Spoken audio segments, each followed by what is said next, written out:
on my part also, because I had so much work to do in the arena of forgiveness.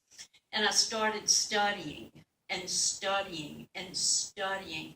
And I must have a stack of papers this tall because there's so much information out there on forgiveness. And, I only had to think that with that much information, then it has to be something that's super important that we all need to do. And I don't think I'm unique. I think we all have been hurt a whole lot in our lives at one time or another. And for years and years and years, I just didn't understand this thing called forgiveness. I thought forgiveness was forgive and forget. And for years and years and years, I did that. Forgive and forget.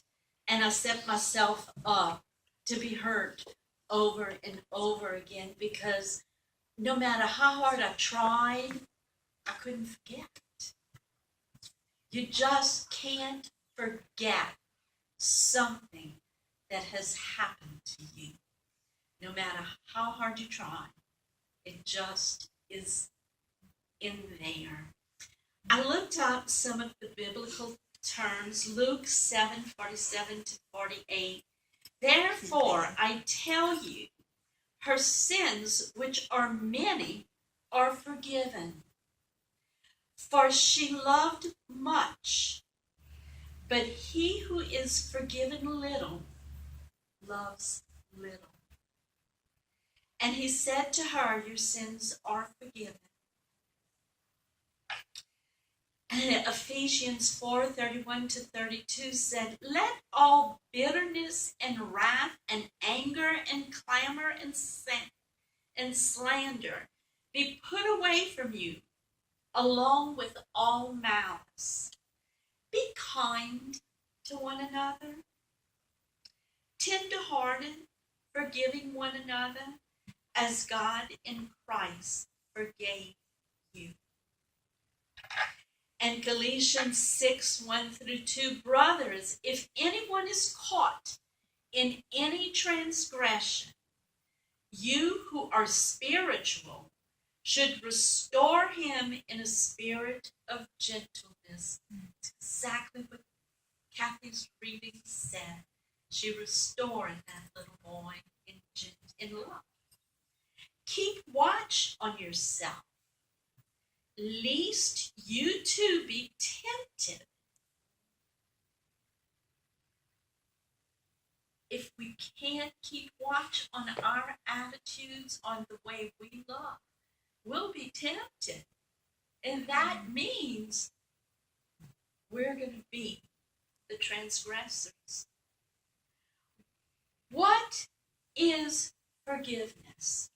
Man, I didn't know what forgiveness was for years and years and years and years and years. I really thought, forgive, forget. And I was really in a pickle because I couldn't forget. And I kept subjecting myself to energy that was negative. And the more I tried, the more I remembered. And the nastier I became. Forgiveness is the ability to let go of the desire that things be different. Amen. It is what it is.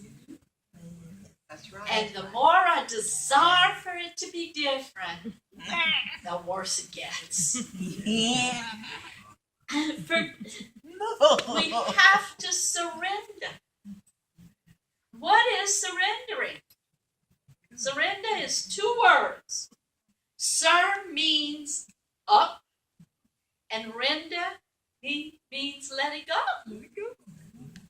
So we have to start looking at surrendering, letting it go. no matter what somebody has done to you, what you give back, you receive. Doesn't matter. It really does not matter what someone has done to you. The 12-step program is perfect in that, because there's part in that, in those 12 steps, that says you need to make amends. It doesn't say make amends only to people you care about. It doesn't say make amends to only the people that didn't hurt you. It says make amends. And in giving love, that's what this church is about, love. In giving that love, guess what? You receive it. You receive it. We have to be able, and this was the hardest thing for me to do, we have to be able to separate people from their behavior. If we cannot separate people from their behavior, we will be miserable for the rest of our lives. I have to separate me from my behavior. I have a little note in my group room that says, I know I'm somebody because God don't make no junk. Okay? Now, if God doesn't make junk in me, God doesn't make junk in you and you and you and you and you. Because God doesn't make junk. Period. Yeah, that's right.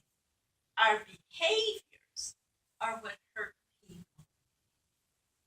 And we all, at one point at some time, have been hurt and have hurt.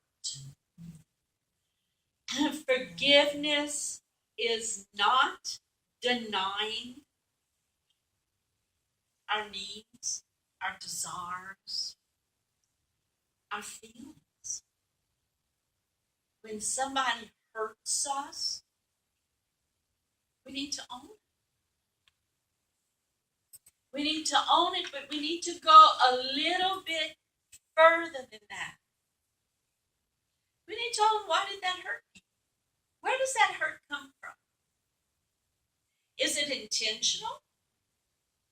Or was it unintentional? But that hurt, you can't make me hurt. I have to let you. I have to let you. You know, I took a workshop one time, and it was about the child within. And, you know, adults don't react. We don't spit. Adults don't react. Children. Right. And it's a little kid inside of us that starts feeling those feelings. And being we haven't taken care of that kid inside of us, he reacts. He's saying, take care of me, take care of me, take care of me. Which is good. Because he needs to be taken care of. That little kid inside of us needs to be taken care of. Robin Cortison has a book, it's called Forgiveness, a bold choice for a peaceful heart. Forgiveness, a bold choice for a peaceful heart. And isn't that what we all want? That's why we come to church, to learn how to have a peaceful heart. She says, sometimes choices are made in the name of forgiveness, while what is occurring isn't forgiveness at all.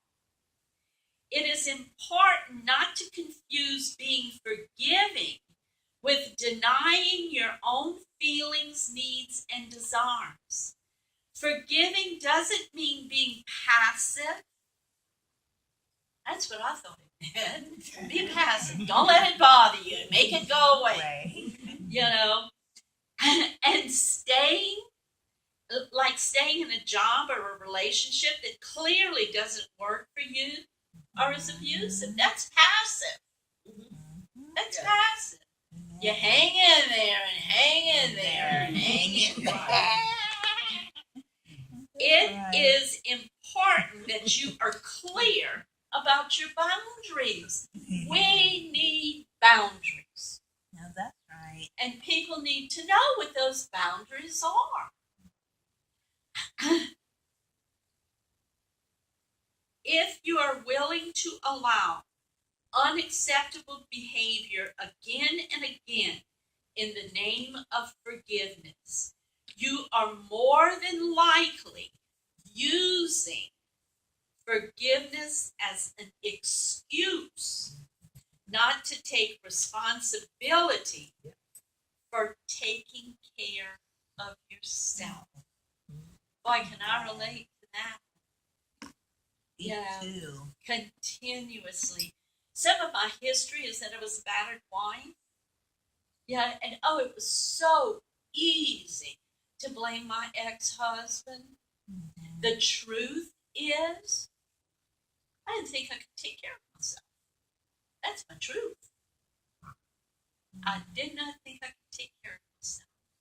And you know, when I look back at it today, I am very capable of taking care of myself.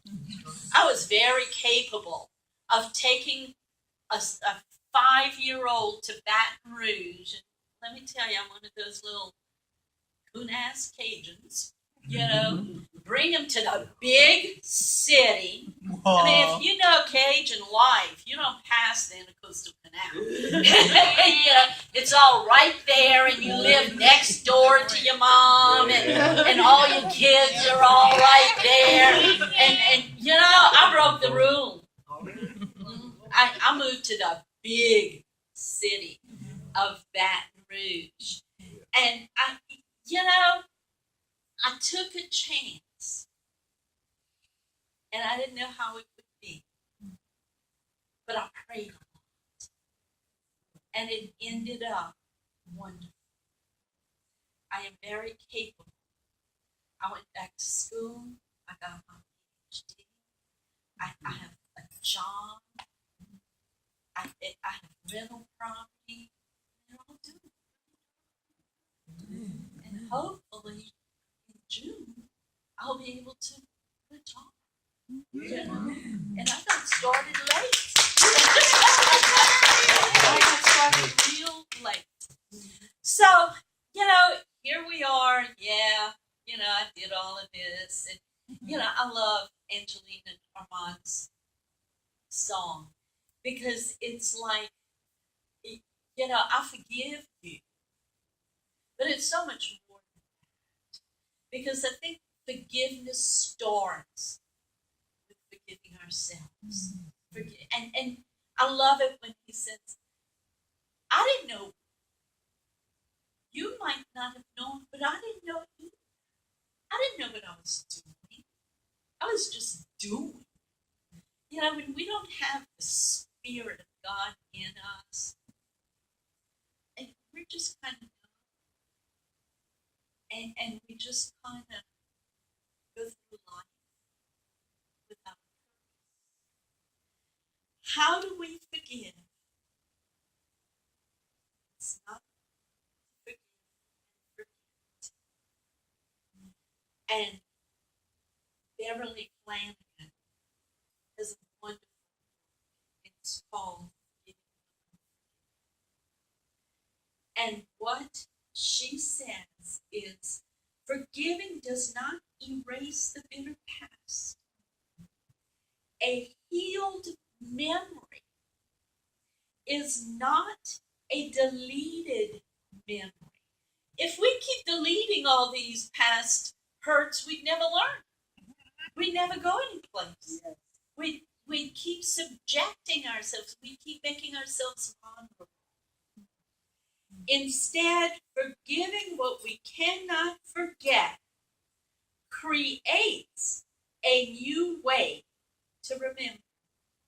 We can change the memory of our past into a hope for our future. Whoa, talk about incentive to forgive. Yeah. Oh, that's what this church is also.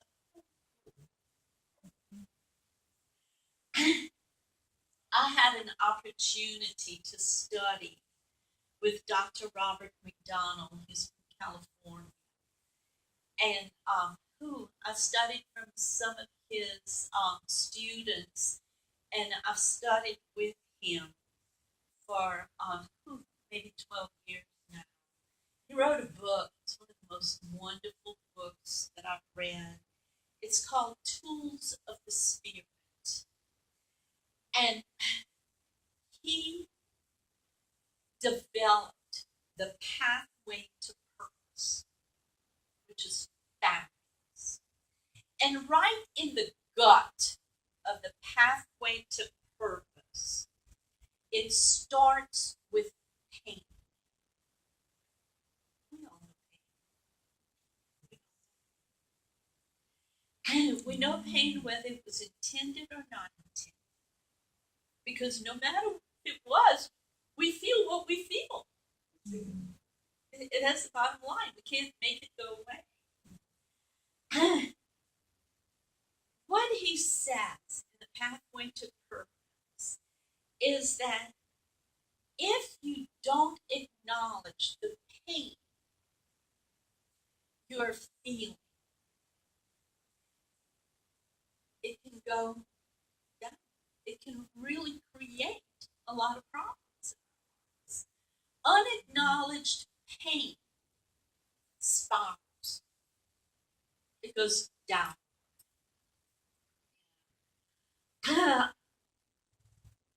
You need to embrace your pain. If you don't embrace your pain, you don't heal, and you don't receive peace. If you don't, it leads to anger and resentment. And it takes away our ability for happiness. It takes away our ability to be alive. It takes our purpose away. We lose the purpose that we were intended to accomplish. If you don't acknowledge it, you continue subjecting yourself to hurt. And continued hurt guarantees and fosters more and more and more and more pain. And when we disassociate from our pain, there becomes a lot of fear that develops in our hearts. If I can never deal with the pain of divorce, I can never have another healthy relationship. Because I'm afraid to. The hurt leads into suffering. Oh, that's heavy. I hate to suffer. But how many of us have suffered time and time and time I have. again? Betcha. Suffering leads to anger, rage, jealousy, and we continue disassociating from our lives. How can we have God's purpose for us if we're disassociating from who God intended? The suffering leads to misery. Misery leads to depression and continued disassociation with who God created. Then it leads to agony, despair, despond. See, I don't think people kill themselves because they want to die. I think people kill themselves because of the they taught her. The agony leads to numbness. And I want to tell you, the numbness is the absence of feeling. So we're like walking into songs that have no purpose. I can remember not wanting to get out.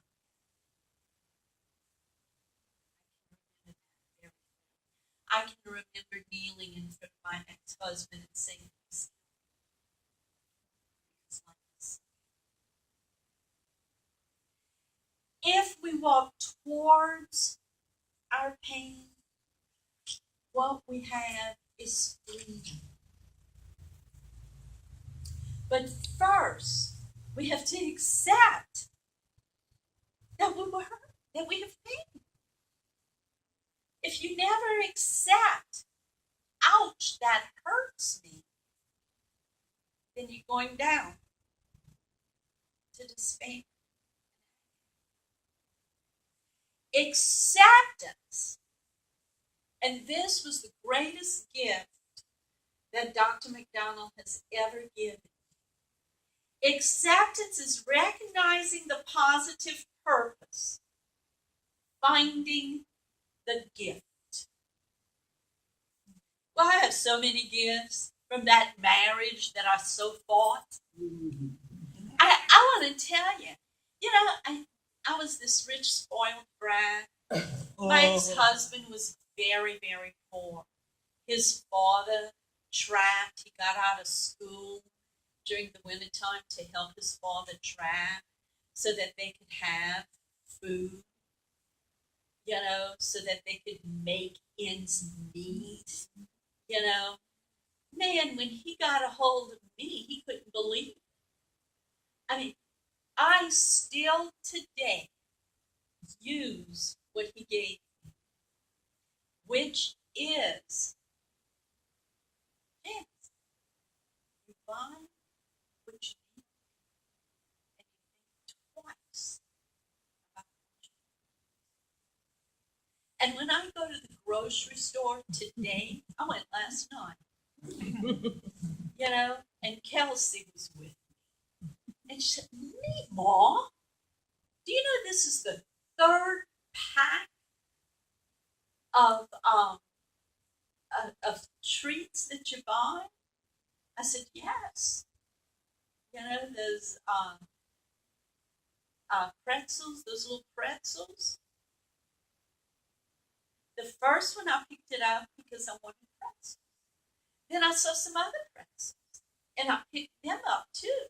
And I read how much they were, how many ounces they were, and how many calories were in it, how many sugars and how many carbohydrates were in it. So I put the first one back, and I took the second one. Well, I saw another bag, and I did the same thing. And when I came to the fourth one, she looked at me and said, now, Meemaw, enough's enough. But I got the bag that was the cheapest, that had more in it, and that had the least amount of calories, the least amount of carbs, and this morning, instead of buying the individual 100-calorie pack, I made my own 100-calorie packs. Okay? And Raymond gave me. Was that marriage necessary for me? Yeah. You betcha. Besides having my 3 wonderful kids. He gave me many, many gifts. But I could still be very, very angry. But I choose not to. When you find your gift with everything that has hurt you, then and only then can you get to a state of forgiveness. Forgiveness is letting go of the demand that the perceived source of change, of pain change.